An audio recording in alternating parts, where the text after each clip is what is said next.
ಇವತ್ತು ಕೇಸು ಬಂದಿತ್ತು. ಇವತ್ತು ನಾನು MLC ಚುನಾವಣೆಯಲ್ಲಿ ಸ್ಪರ್ಧೆ ಮಾಡಿದ್ದೆ. ಮಾಡಿದಂಥ ಸಂದರ್ಭದಲ್ಲಿ ನಂದು 6 ಮತಗಳಿಂದ ನಾನು ಸೋಲನ್ನು ಕಂಡಿದ್ದೆ. ಅದನ್ನು ಪ್ರಶ್ನಿಸಿ ಪ್ರಾಣೇಶ್ ಅವರ ಮೇಲೆ ನಾನು ಕೋರ್ಟಿಗೆ ಹೋಗಿದ್ದೆ. ಕೋರ್ಟಿಗೆ ಹೋದಂಥ ಸಂದರ್ಭದಲ್ಲಿ ಇವತ್ತು ನನ್ನ ಪರವಾದ ಜಯ ಸಿಕ್ಕಿದೆ. ಸತ್ಯಕ್ಕೆ ಜಯ ಇದೆ ಅಂತ ಇವತ್ತು ಸಾಬೀತಾಗಿದೆ.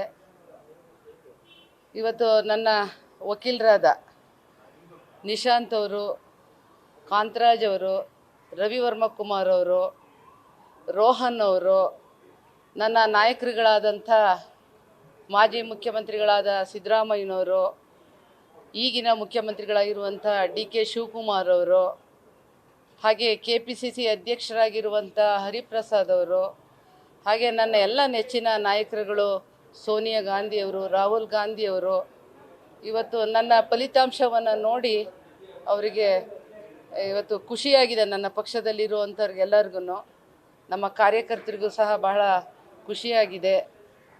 ಈ ಸತ್ಯಕ್ಕೆ ಯಾವತ್ತಿದ್ರೂ ಜಯ ಆಗುತ್ತೆ ಅಂತ ಹೇಳಿ ನಾನು ನಂಬಿರಲಿಲ್ಲ. ಇವತ್ತೆಲ್ಲರೂ ನಂಬುವಂಥ ಒಂದು ಪ್ರಕರಣ ನಡೆದಿದೆ.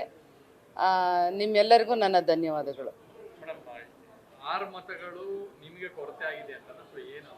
ಇದು ನಾಮಿನೇಟೆಡ್ ವೋಟರ್ಸು ವೋಟ್ ಹಾಕಬಾರ್ದು ಅನ್ನೋದು ಕೋರ್ಟಲ್ಲಿ ತೀರ್ಪಾಗಿತ್ತು. ಅದನ್ನು ಪ್ರಶ್ನಿಸಿ ಪ್ರಾಣೇಶ್ ಅವರು ಸುಪ್ರೀಂ ಕೋರ್ಟಿಗೆ ಹೋಗಿದ್ದರು. ಮತ್ತೆ ಸುಪ್ರೀಂ ಕೋರ್ಟ್ ಹೋದಾಗ ಆ ಅರ್ಜಿಗಳೆಲ್ಲ ವಜಾಗಿ ಹೈಕೋರ್ಟಿಗೆ ಬಂದಿತ್ತು. ಏನು ಮುಚ್ಚಿದ ಲಕೋಟೆಯಲ್ಲಿ ಮತ್ತೆ ರೀಕೌಂಟಿಂಗ್ ಮಾಡಿ ಅಂತ ಹೇಳಿದರು, ಆ ರೀಕೌಂಟಿಂಗ್ ಆಯಿತು. ರೀಕೌಂಟಿಂಗ್ ಆಗಿದ್ದು ಇವತ್ತು ಆ ಲಕೋಟೆಯನ್ನು ಓಪನ್ ಮಾಡುವಂಥ ಪ್ರಕ್ರಿಯೆ ಇವತ್ತು ನಡೀತು. ಅದರಲ್ಲಿ ನನಗೆ 9 ಮತಗಳು ಹೆಚ್ಚು ಬಂದು ಇವತ್ತು ನಾನು ವಿಜೇತಳಾಗಿದ್ದೇನೆ.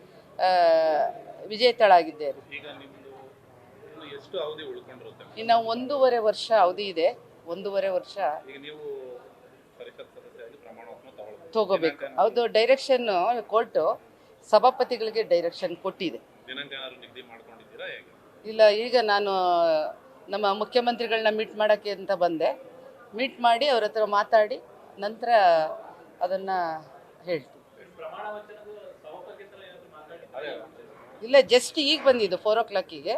ಈಗ ನಮ್ಮ ಮುಖ್ಯಮಂತ್ರಿಗಳ ಹತ್ರ, ನಮ್ಮ ನಾಯಕರುಗಳ ಹತ್ರ ಮಾತಾಡಿ ಅದನ್ನು ಯಾವಾಗ ಅಂತ ತಿಳಿಸ್ತೀವಿ. ನ್ಯೂಸ್ ಫಸ್ಟ್, ನಿರ್ಭೀತಿಯಿಂದ ನಿಮ್ಮ ಪರವಾಗಿ.